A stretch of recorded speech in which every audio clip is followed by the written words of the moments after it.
Welcome to this month's V-Clip. Today, we're going to talk about some public safety initiatives within the 106th District. Joining me right now is Chief of Police, Derry Township Police Department, Pat O'Rourke. Chief, thanks for joining me today. A couple of questions about the motorcycle that we see here in front of us. When did you get them, and how are they playing a role within the community? Well, we were fortunate enough to receive the 2013 model of the electric large from Harley-Davidson, and they were delivered last September. And they were put in service probably about the second week of October. Okay, and since they've been in effect in October, tell me some of the positives. I know you've got stories to tell on how they've worked and how the community's responded to them. The community responds very well. The bikes are being used to augment our traffic safety enforcement. You can fit a patrol bike in tight places where you couldn't get a traditional patrol car. So we're able to run additional traffic safety efforts out of the use of these motorcycles. Okay, and what kind of, I mean, obviously that's a big bike. You're not just going to hop on that bike and take off chasing somebody at 50 miles an hour. So what kind of training program did you set up? You're looking at about 900 pounds there as it sits. And the officers, there's 6 officers, including myself, that are trained in the use of the motorcycles. It's a grueling 2-week course that you have to go through. Many of the officers went through the training class that the Pennsylvania State Police provides out at Indiantown Gap at their driver testing center. I went through Northwest University, who actually puts on the class right here in town. So it's a lot of, it's a young man's game. When I was done with this school, I was very sore. You drop the bike quite a bit. You take measures so you don't damage your bike, but you don't get any help picking that bike back up, which is an incentive for you not to drop it. Yeah, I can relate to that. Now, Chief, I know these bikes didn't come free. How did they get paid for? We were very fortunate to receive a donation from a private donor that wanted to remain anonymous that pretty much funded the whole program.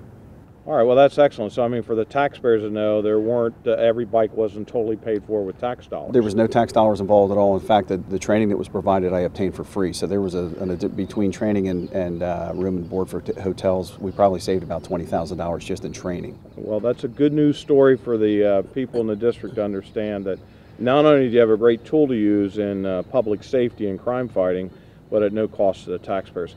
Let's talk to the officer a little bit and find out what are some of the unique advantages of using a bike like this?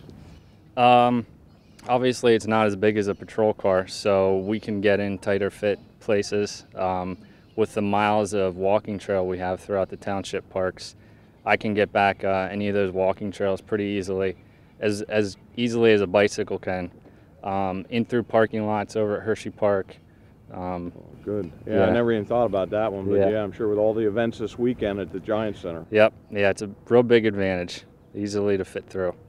Jim, thank you very much for all the work that you do for Derry Township, and I know that you were the foundation behind where we are today, so thank you very much. Chief, I can't tell you how many positive comments I hear about those neighborhood patrols. Thank you. Very, very positive. Keep up the great work. And you, sir? You're the man in the street. You're the man I'm going to see. Thanks very much for everything you do. My pleasure. Thank you. We're here in Hummelstown Borough with the Chief of Police in front of a very large box. Chief, tell me a little bit about what this box represents and what all it is in the box as far as the police department. How does it benefit the police department? Well, John, this is one of 2 boxes that we use for the collection, preservation, documentation of evidence at a crime scene. It helps us to preserve that evidence, document it,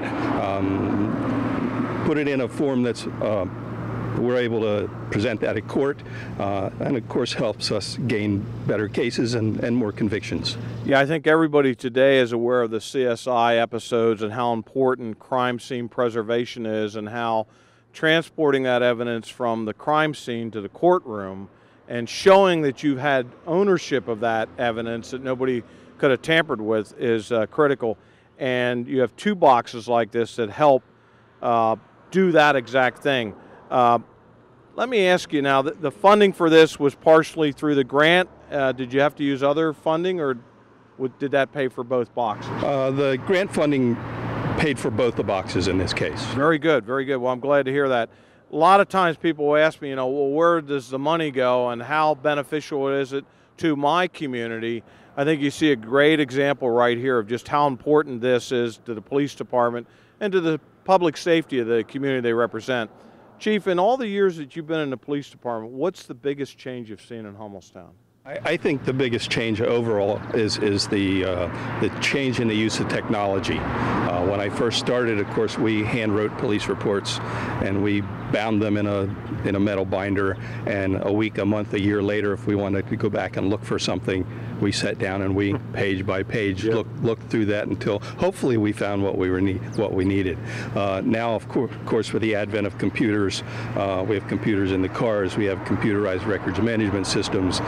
The officers have video cameras in the cars. The officers can access the PennDOT database and wants and warrants, and myriad information is at their fingertips, and that's a good thing for them. The bad thing about that, of course, is that the criminals are using that technology as well, also, yeah. and trying to stay one step ahead of us as far as internet scams and phishing and the use of cell phones and other things. So that presents a challenge for us as well. That's a great analogy. I know from my days in the fire department and fire chief, and you filled out the reports by hand, and I can relate to what you're saying. And the technology makes it so much quicker and easier to access, but it has to work. And sometimes we all get frustrated. I know when you go to work and the computer doesn't work, or at home, and it's like, now I really need somebody to help me fix that program or to do something. So it's great to hear that analogy and how things are. Anything else in Hummelstown, Chief? The only thing I think I'd like to add with regard to the crime scene kit and the funding and whatnot with that, since we have a member of our department that participates in the Dauphin County forensics team, I think it's important to note that this equipment not only serves the borough of Hummelstown, but can also serve other municipalities in Dauphin County as well, since he is called out often to major crime scenes throughout the county. I think everybody wants to hear more of that, where we're working together and we're sharing our resources. So thanks. Thank you, Chief. Thanks very much. Thank you. Well, we're now in Middletown at the Middletown Fire Department, looking at the brand new addition to Station 88. Rich, you were the chairman of the building committee. The building looks like it's 99.9% done, a couple of odds and ends to clean up. It is an outstanding facility. Tell us a little bit about the facility.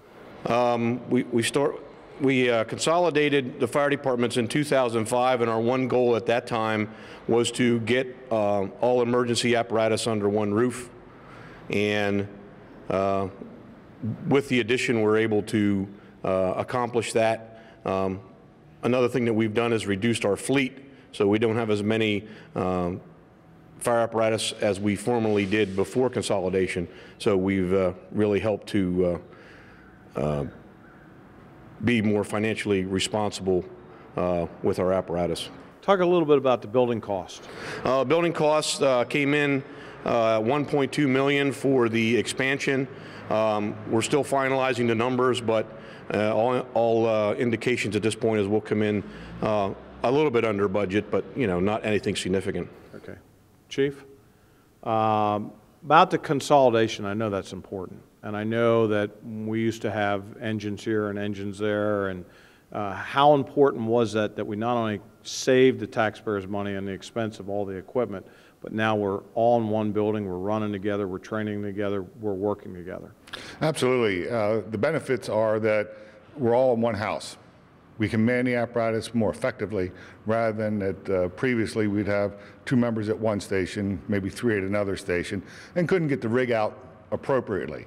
Now we can get our three primary rigs out the door fairly rapid, which is a benefit to our community.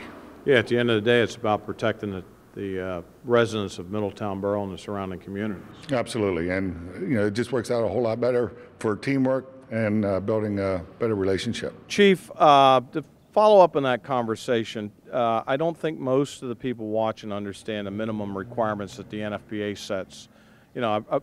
A rig could go out the door within 15 seconds of the tones going off with just a driver, but that does no good. That's correct. And our department policy is that we have a minimum of 3 on the engine, 3 on the truck, 3 on the rescue, and at least 2 on our special unit, which is our medical response unit. Yeah, and I think that's not just for the fact that when we pull up to the scene of a house fire, an auto accident, a single person is going to be very limited in what they can do, but it's also about firefighter safety. Absolutely.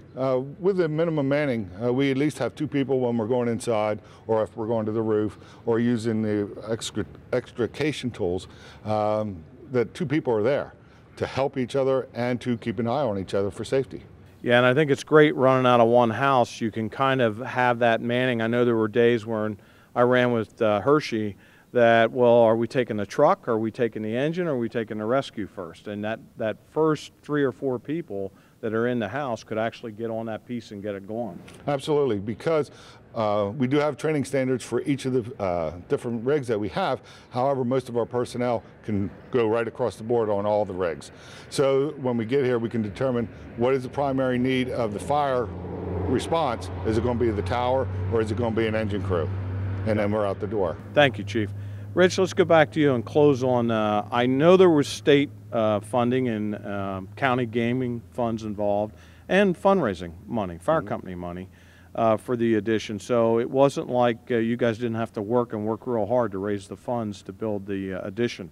But that's not where you stop. You've got other projects you're working on. That's correct. We're working on upgrading our emergency generator backup system. We're also potentially looking at upgrading our heating, ventilation, and air conditioning in our existing social hall so it can be more energy efficient and save us some money on the bottom line with utilities. I got the message. You'll be coming to see me again. I understand. That's correct. That. Yeah, that's correct. I hope you enjoyed the public safety V-clip that we just did. Please remember all the volunteers in your community, no matter where you live, and thank them for all the service to their communities.